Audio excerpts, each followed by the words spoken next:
Assalamualaikum warahmatullahi wabarakatuh. Perkenalkan, nama saya Siti Aisyah. Di sini saya akan menjawab tugas belajar di luar kelas hari ketiga. Baik, yang pertama-tama, apa yang dilakukan motivator apabila ada murid yang tidak mau masuk kelas?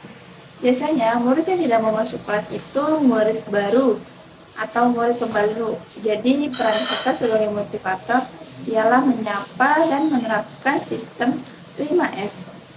Meyakinkan kepada murid bahwa proses pembelajaran akan berjalan secara menyenangkan dan aman. Kedua, apa yang dilakukan motivator apabila ada murid yang menangis?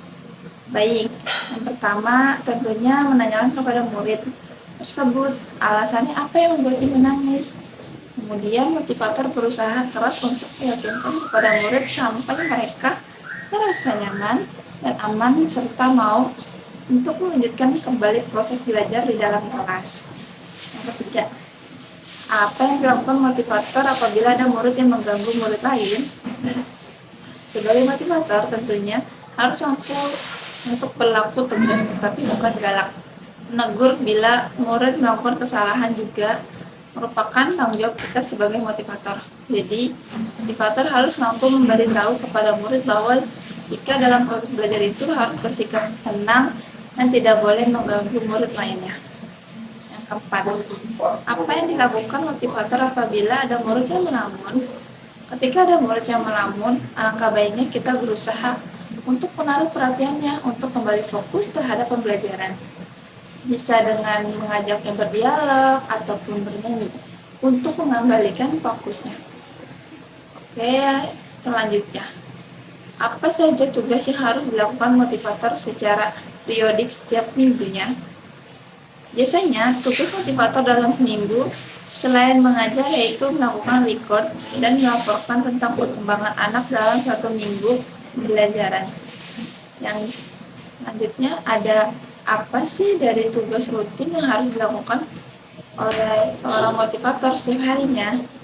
Tugas motivator setiap harinya tentu saja mengajar dan mendidik anak sesuai dengan karakteristik dari masing-masing anaknya. Lalu, bagaimana cara motivator mengetahui karakter dan kesukaan anak? Jika kita baru mengenal murid, tentu saja hal yang harus dilakukan yaitu mengajak anak untuk berinteraksi terlebih dahulu.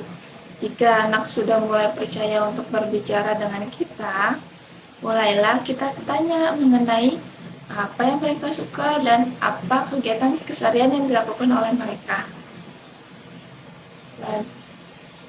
Selanjutnya, apa target suasana dan kegiatan di kelas Bimba UO yang harus dicapai oleh motivator? Yang pertama, motivator harus memastikan bahwa suasana kelas harus nyaman dan menyenangkan. Setiap murid harus merasakan dan pastikan mendapatkan pendidikan mengenai pengembangan minat baca dan tulis. Yang terakhir, setiap murid harus melakukan setiap tahapan dan latihan sesuai dengan kemampuannya. Bagaimana sih cara motivator mencapai target atau tujuan di kelas dalam Bimba UO? Tentunya target tersebut harus dicapai sesuai dengan SOP dan paradigma yang ada di Bimba. Apa sih dari tanggung jawab utama motivator Bimba? Tentunya tugas utamanya yaitu menciptakan suasana yang belajar yang menyenangkan sehingga anak merasa nyaman dan aman dalam kegiatan pembelajaran. Apa yang harus dilakukan motivator untuk menjadikan suasana di kelas aman? Motivator harus mampu melihat potensi yang dimiliki setiap anak muridnya. Jika ada murid yang dirasa mengganggu kenyamanan kelas, maka motivator harus mampu bersikap tegas untuk menegur anak tersebut, sehingga tidak mengganggu anak yang lainnya. Sehingga ketika itu mampu untuk dilakukan motivator, tentunya suasana kelas menjadi aman dan nyaman pun akan terwujud. Yang selanjutnya, apa yang harus dilakukan motivator untuk menjadikan suasana di kelas nyaman? Di Bimba UWO, motivator perlu bersikap ramah dan sabar, memberikan motivasi positif, menciptakan kegiatan belajar yang menyenangkan, serta menjaga suasana kelas yang aman dan tidak menekan anak, sehingga anak merasa nyaman dan semangat belajar. Apa yang harus dilakukan motivator dalam mengasihi dan menyayangi murid? Tentunya, motivator harus menganggap bahwa murid merupakan anak kita sendiri yang harus dibimbing dan dikasihi secara baik. Apa yang harus dilakukan motivator untuk menjadikan kegiatan belajar sambil bermain ini menyenangkan? Sebagai motivator, kita harus menerapkan teori-teori yang terdapat pada landasan dasar kurikulum Bimba. Contohnya teori bandul, yang mana kegiatan utamanya yaitu bermain baca-bacaan.